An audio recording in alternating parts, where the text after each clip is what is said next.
परीक्षित ने कहा, गुरुदेव, जाने अनजाने में कोई ना कोई पाप हो ही जाता है, तो क्या इन पापों से बचने का कोई उपाय नहीं है, कोई प्रायश्चित नहीं है?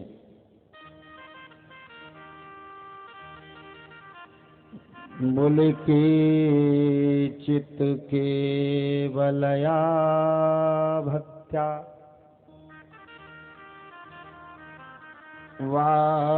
वासुदेव परायण अगम धुनवंतिकात सेनः निहारामिव भास्करः। केवल भगवान की भक्ति वह प्रायश्चित है जो हर तरह के नरक से हमें बचा सकती है।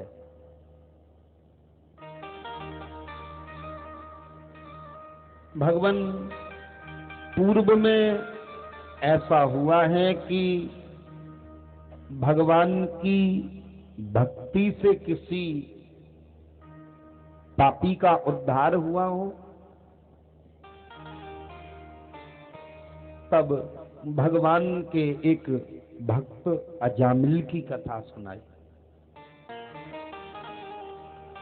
कान्य कुब्जे द्विजः कश्चित् दासी पति अजामिलः नाम्ना नष्ट सदाचारो दास्यः संसर्ग दूषितः।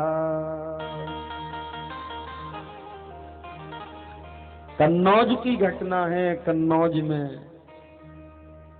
एक ब्राह्मण देवता निवास करते थे जिनका नाम था अजामिल।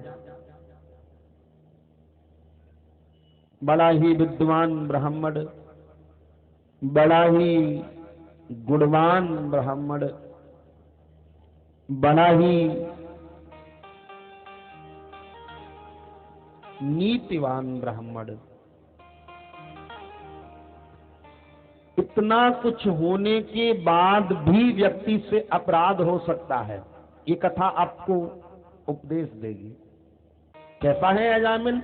अयम ही श्रुत संपन्न शील व्रत गुणालय व्रतो मृदुर्दांत सत्यवान मंत्र विश्वची। इतने गुण अजामिल के अंदर है। श्रुति स्मृतियों में निष्णात है। श्रुति माने वेद, स्मृति माने पुराण। शील स्वभाव है, गुणों का भंडार है, मीठा बोलता है, सत्य बोलता है, मंत्रों का ज्ञान है, हर समय पवित्र रहता है। ऐसा ब्राह्मण है अजामिल। लेकिन एक बार जंगल से लकड़ी लेने के लिए गया। रास्ते में जब लौट रहा था तो एक सुंदरी को देखा। थोड़ी देर के लिए वहां रुका और यहां कुसंग का दोष अजामिल को लग गया। उस युवती ने अजामिल के दिल में जगह बना ली। अगले दिन उस युवती को घर ले आया। ये पैसे से एक वेश्या थी।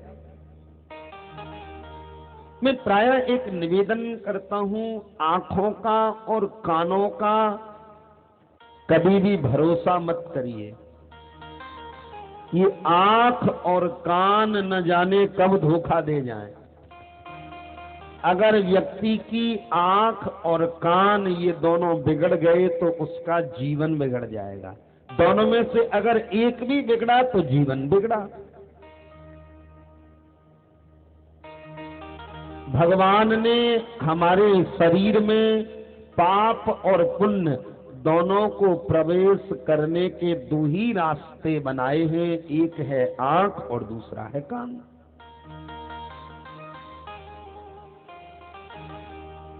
अजामिल ने देखा, देखिए आंखें बिगड़ी। व्यक्ति की जब आंख बिगड़ती है उसके बाद मन बिगड़ेगा, मन के बाद बुद्धि बिगड़ी, बुद्धि के बाद व्यवहार बिगड़ा, उसको घर में ले आया, व्यवहार के बाद जीवन बिगड़ा, और अंत तो गत्वा व्यक्ति का इस दुनिया में नाम बिगड़ जाता है।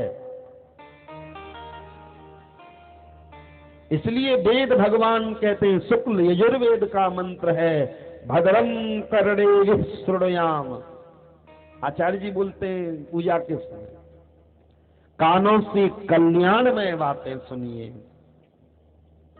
भद्रम कर्णे श्रृणुयाम देवा, भद्रम पश्येभिः, आंखों से कल्याणमय दृश्य देखिए।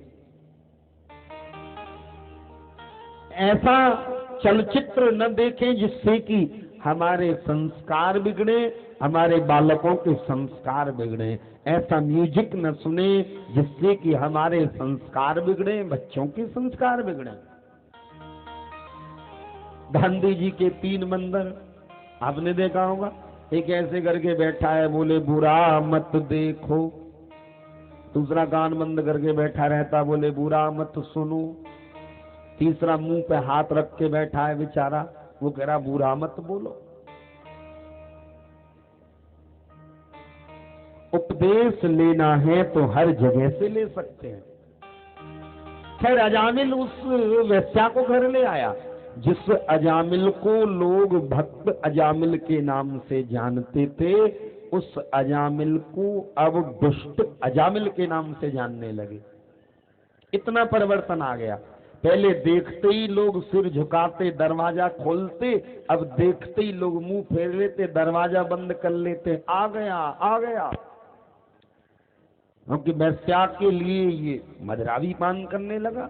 अब जब वैश्या आ गई वहां सारे अवगुण आ गए,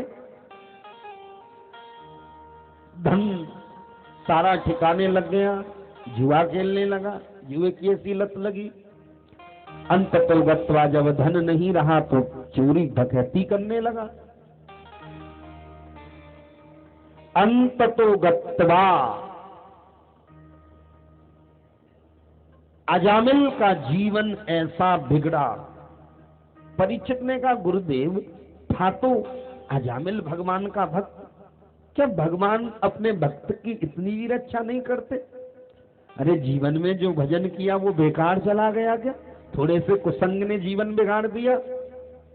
जो सत्संग किया वो क्या रहा? देखिए, भगवान का भजन सत्संग कभी भी बेकार नहीं जाता।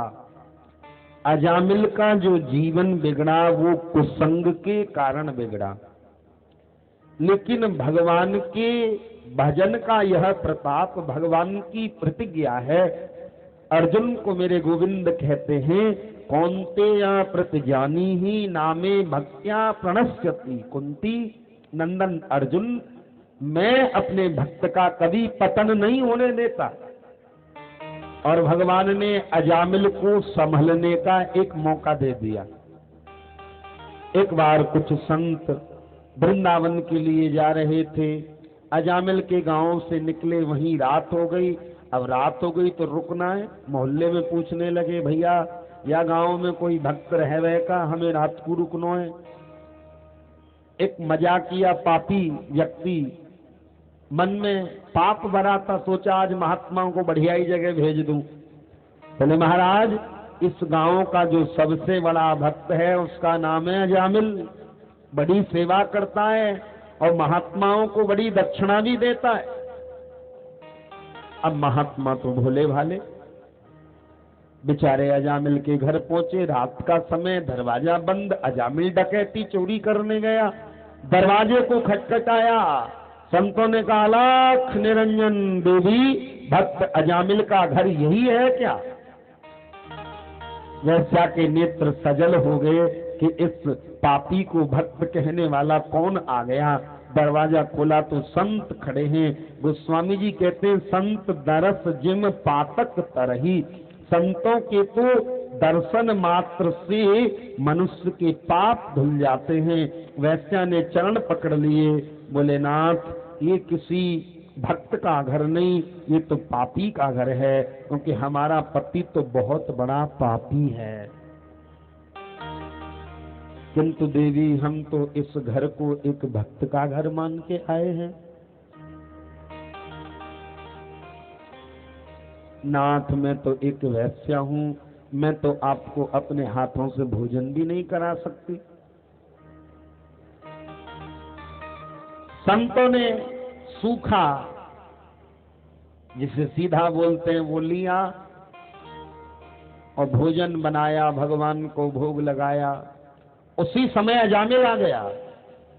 एक बार को तो उन संतों के दर्शन करके अजामिल के जीवन के भी पाप धुल गए।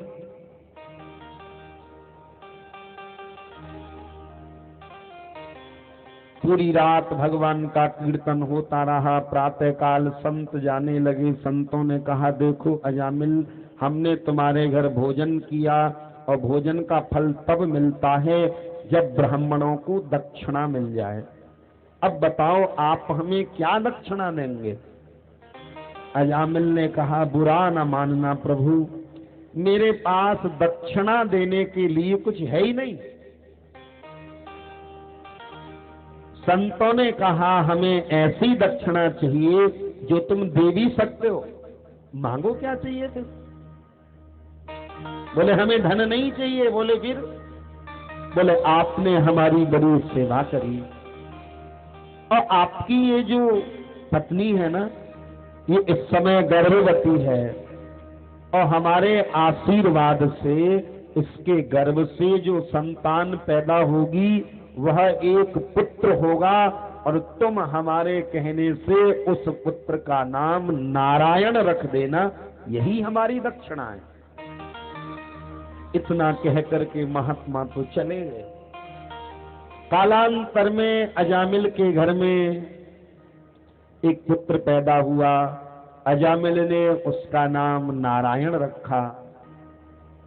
नारायण घर में सबसे छोटा है, संतों के प्रसाद से पैदा हुआ है, इसलिए अजामिल नारायण को बहुत प्यार करने लगा। सोते समय नारायण, जगते समय नारायण, हर समय नारायण।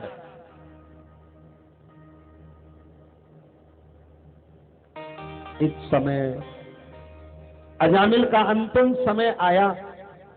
पापी है और पापी व्यक्ति जिस समय शरीर त्यागता है, जिस समय मरता है, बड़ी पीड़ा होती है। शास्त्र कहता है इतनी पीड़ा होती है जितनी कि 1000 बिच्छू के डंक मारने से होती है। और जब यमराज के दूत इसके प्राणों को निकालने लगे तो चीखने लगा, चिल्लाने लगा।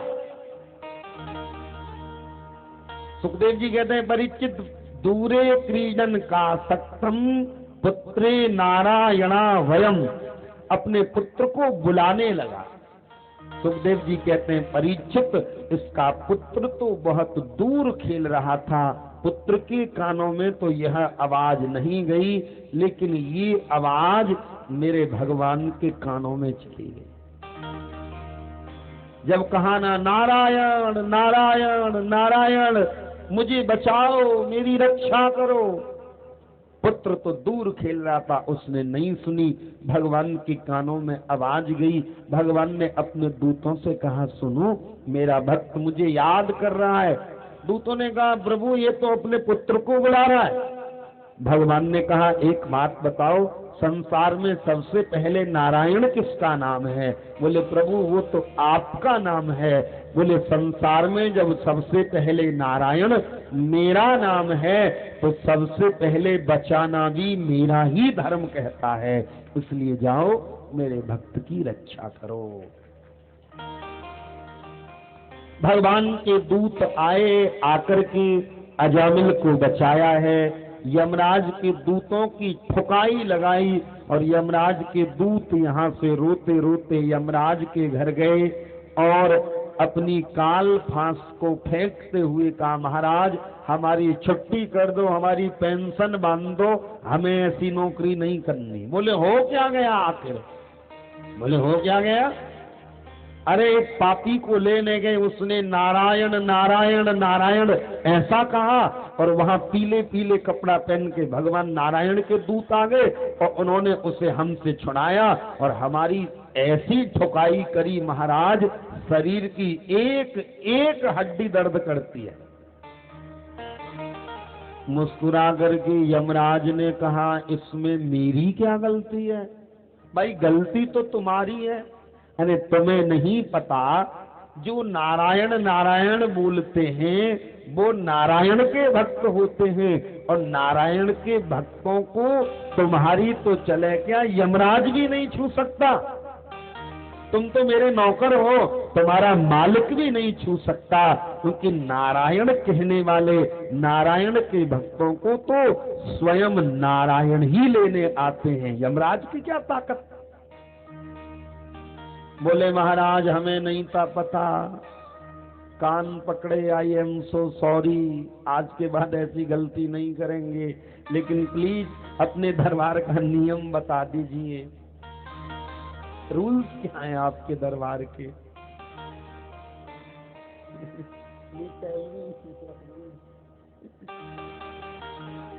कहने लगे अपने दरबार के नियम बता दो कि आज के बाद आपके दरबार में किनको लाना है। आप भी नोट कर लें कौन कौन यमराज के दरबार में जाते हैं। जिव्यानवत्ति भगवत गुण नाम ध्येयम् चेतस् न स्मरति तच्चरणारविन्दम् कृष्णाय नो नमति यत्सिर एकदापि तानानयद्वमसतु कृत विष्णु कृत्यान्। जिनकी जीभ एक बार भी भगवान का नाम नहीं लेती, ऐसे पापियों को मेरे दरबार में लाना है। जिनका सिर एक बार भी भगवान के चरणों में नहीं झुकता, उनको मेरे दरबार में लाना है। जिनका मन एक बार भी भगवान का स्मरण नहीं करता, उनको लाना है। एक बार प्रेम से कहें राधे राधे। अब ये पक्का कंफर्म हो गया कि आप यमराज के दरबार में नहीं जाओगे।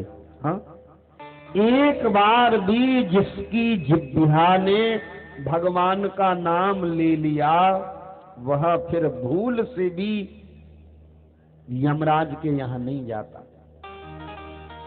हनुमान जी तो कहते हैं, प्रभु नामने यावनी शक्ति पापना पापने हरि।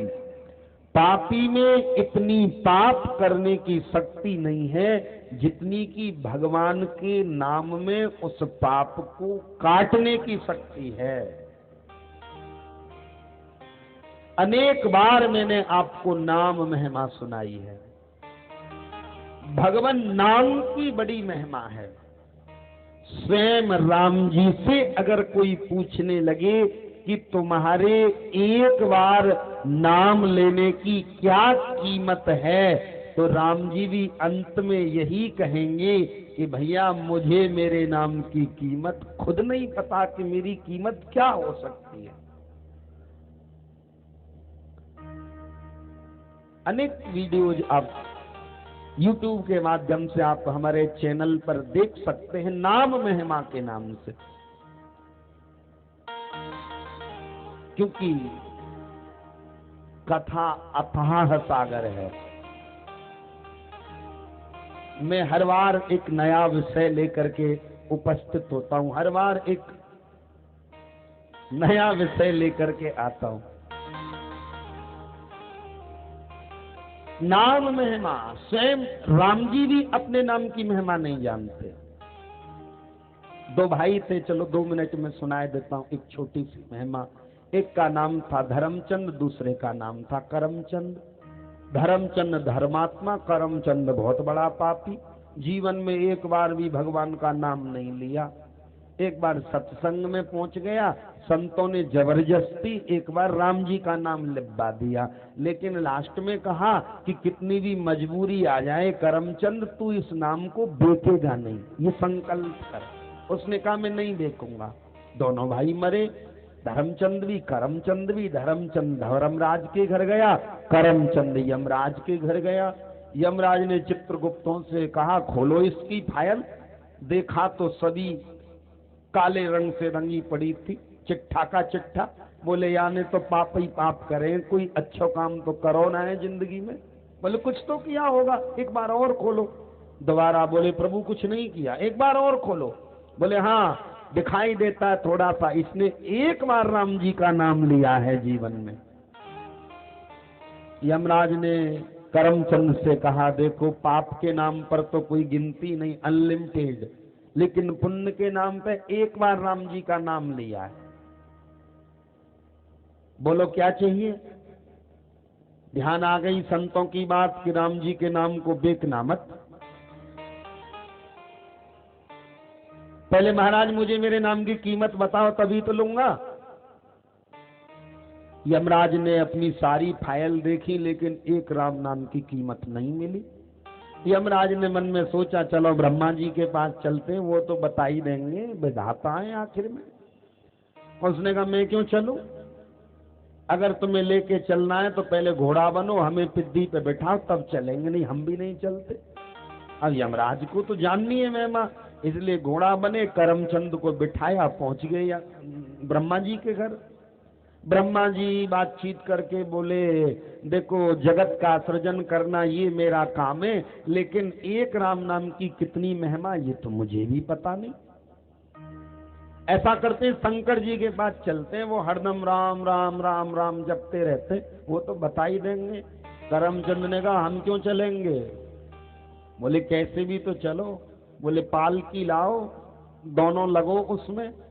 नारायण नारायण करते नारद जी भी टपक आए, उनसे भी पूछ लिया कि तुम ही बता दो। बोले हमें भी नहीं है पता। अंत में सबने निर्णय लिया भोले बाबा के पास चलते हैं। अंत तो गत्वा भोले बाबा के पास भी गए। भोले बाबा ने कहा राम नाम जपना ये मेरा परम सौभाग्य, लेकिन उनके नाम की कीमत क्या ये तो हमको भी नहीं पता। सबने लास्ट में निर्णय लिया कि इसको लेकर के सीधे राम जी के पास क्यों ना चला जाए। अरे जिनका नाम है वो तो अपने नाम की कीमत बता ही देंगे। अंत में राम जी के पास गए और राम जी देखते ही मुस्कुराने लगे। राम जी को पूरी बात डिटेल में बताई। बोले प्रभु ये एक मृत्यु लोक का जीव है, इसका नाम है करमचंद। एक बार तुम्हारा नाम क्या ले लिया, सारे देवताओं की नाक में ही दम करके फेंक दिया और प्रभु सभी हार गए। अंत में बड़ी आस लेके तुम्हारे पास आए हैं, तुम ही बताओ तुम्हारे एक नाम की कीमत क्या है। राम जी ने मुस्कुरा के कहा ऐसा करो पहले इस जीव को पालकी में से उतारो। उतारा और उतार करके राम जी ने उसे अपनी गोदी में बैठा लिया। अब राम जी मुस्कुरा के बोले देखो इसने पूरी जिंदगी पाप की है, केवल एक बार मेरा नाम लिया और उसी एक नाम के प्रताप से यमराज भी इसका कुछ नहीं बिगाड़ पाए और उसी एक नाम के प्रताप से यमराज की पद्दी पे बैठ के इसने चड्डू खाया। उसके बाद सारे के सारे देवताओं को पालकी में जोड़ा, खुद पालकी में बैठा और उसके बाद ये जीव आज मेरी गोदी में बैठा है। हंस करके राम जी बोले ये मेरे उस नाम की ही तो महिमा है, इससे ज्यादा भी मेरे नाम की कुछ महिमा हो सकती है क्या? और अंत में राम बोले अगर मेरे नाम की महिमा ही जानना चाहते हो तो अपने नाम की कीमत तो मैं खुद नहीं जानता। तभी तो गोस्वामी जी ने कहा राम न सकहि नाम गुण गाई, राम न सकहि नाम गुण गाई, राम न सकहि नाम गुण गाई, राम न सकहि नाम गुण गाई। कहाँ ही कहाँ लगे नाम बड़ाई, कहाँ ही कहाँ लगे नाम बड़ाई, नाम ही कहाँ लगे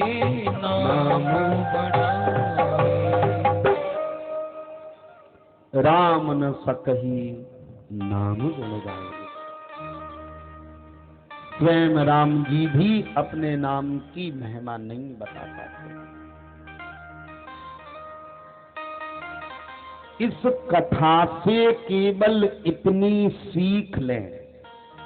देखिए, हम इतने बड़े धर्मात्मा तो हैं नहीं, क्योंकि गृहस्थी में रहने वाले जीव हैं, कि अंतिम समय भगवान हमारे मुख से याद आएंगे या हमारे मुख से भगवान का नाम निकलेगा।